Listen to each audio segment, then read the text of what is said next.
আসসালামু আলাইকুম, hello everyone. কি অবস্থা সবার, কেমন আছেন? আশা করি সবাই অনেক ভালো আছেন। After a long time I am making the video for you. And বাংলাদেশে চলে গিয়েছিলাম, বাংলাদেশ থেকে আসলাম। বাংলাদেশে যাওয়াতে আমি ভিডিও কন্টিনিউ করতে পারি নাই, তার জন্য আন্তরিকভাবে দুঃখিত। এখন যেহেতু চলে আসছি, আবারও চেষ্টা করবো রেগুলারলি ভিডিও আপলোড করার জন্য আপনাদের জন্য। করছিলাম সেই সুবাদে অনেকে অনেক সাইট থেকে আমাকে নক করতেছেন, বাট সবাইকে রিপ্লাই করার মতো ওইরকম সক্ষমতা হচ্ছে না আমার।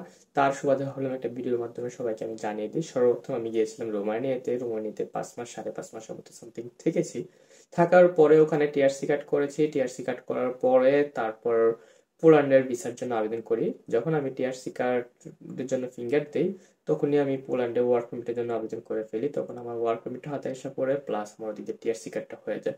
টিআরসি কার্ডটা পাওয়ার সাথে সাথে আমি এদিকে ওয়ার্ক পারমিট নিয়ে আমি পোল্যান্ড এম্বাসিতে রোমানিয়ায় এই সাবমিট করি ফাইল। তারপর আলহামদুলিল্লাহ ভিসা হয়ে যায় পোল্যান্ডে। তারপরে পোল্যান্ডের ভিসা নিয়ে পোল্যান্ডে না এসে ডিরেক্ট চলে যাই রোমানিয়া থেকে ইতালিতে। ইতালিতে 5 দিন স্টে করার পরে তারপর ইতালি থেকে তারপর পোল্যান্ডে আসি। পোল্যান্ডে 15 দিন থাকছি। থাকার পরে আবার আমি চলে যাই বাংলাদেশে। বাংলাদেশে আমার কাজ ছিল প্রয়োজনীয়, ওই কাজের সুবাদে আমি বাংলাদেশে যাওয়া। তো বাংলাদেশে কাজ শেষ। তো আমি আবার চলে আসলাম 3 মাস, 3.5 মাস পরেই পোল্যান্ডে। এই ছিল আমার পুরো এই 9 মাসের পুরো জার্নিটা আর কি। আর নতুন আমার আমাকে চিনতেছেন বা চিনছেন গ্রুপ থেকে, হয়তো গ্রুপ আমি পোস্ট করার পরে। তো তারা হয়তো জানেন না, এর এই জন্য আমাকে ফেসবুক থেকে আমাকে পেজ মেসেঞ্জার থেকে আমাকে নক করতেছেন, আবার জিজ্ঞেস করতেছেন ভাই আমি ভিসা কোথায় থেকে করছি, ইন্ডিয়া থেকে, দিল্লি নাকি কলকাতা বা হ্যাঁ দুবাই। আবার অনেকে মনে করতেছে আমি দুবাই থেকে এই ভিসা করছি, বাট না, আমি ভিসা করি মূলত রোমানিয়া থেকে। তারপর আমি রোমানিয়া থেকে তারপর আসি আর কি। আসার পরে তারপর বাংলাদেশে যাই আর কি।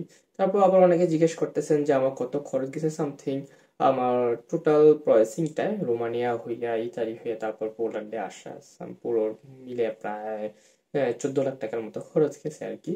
যাই হোক, আরো নিত্য প্রয়োজনীয় আপডেট পেতে আমার ফেসবুক পেজ আমার খান সাহেব, দ্যাট মিনস মিস্টার খান সাহেব, এবং ইউটিউব চ্যানেল মিস্টার খান সাহেব গুলো যদি ফলো করে রাখেন, তাহলে অবশ্যই যে কোনো আপডেট এবং কি আমাকে মিস্টার খান সাহেব থেকে ফলো করার দরকার নাই, আমাকে ওইখান থেকে মেসেজ দিলে আমার জন্য সুবিধা হবে আপনাদেরকে রিপ্লাই করার জন্য। কারণ অনেকে আমার আইডি থেকে রিপ্লাই করেন, এখানে আমার আত্মীয় স্বজন আমাকে যাবতীয় আরো সবাই রয়েছে। তার সুবাদে আমার একটা হিমশিম খেতে হয় সবাইকে রিপ্লাই করার জন্য।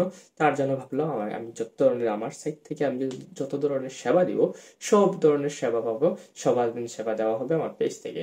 সো আশা করি বিষয়টা বুঝতে পারছেন। অনেকে আমি আইডি থেকে আমি অনেককে বলে দিই যে আমার পেজ থেকে আমাকে এই নক দেওয়ার জন্য, পেজে মেসেঞ্জার থেকে, কারণ ওখান থেকে দিলে আমার জন্য সুবিধা হয়। অনেকে আবার এটা ইতিবাচক ভাবে নিচ্ছে না, অনেকে নেতিবাচক ভাবে নিচ্ছে না, আমি জানি না, যে যেভাবে নেন জানি না। বাট আমি আমার সাইড থেকে আমি যেটা সুবিধা মনে করব সেটাই আমি করার জন্য আপনাদেরকে বলবো। সো যাই হোক, আজকে ভিডিওটি জাস্ট শুধু আমার পুরো এই পুরো জার্নিটা এবং কি আমার পুরো কাহিনীটা, যেহেতু আমাকে অনেকে অনেক সাইড থেকে এই জিনিসগুলো জানার জন্য অনেকে নক করতেছেন, তাই ভাবলাম সবাইকে একটা ভিডিওর মাধ্যমে জানিয়ে দেওয়াটাই আমার জন্য বেটার।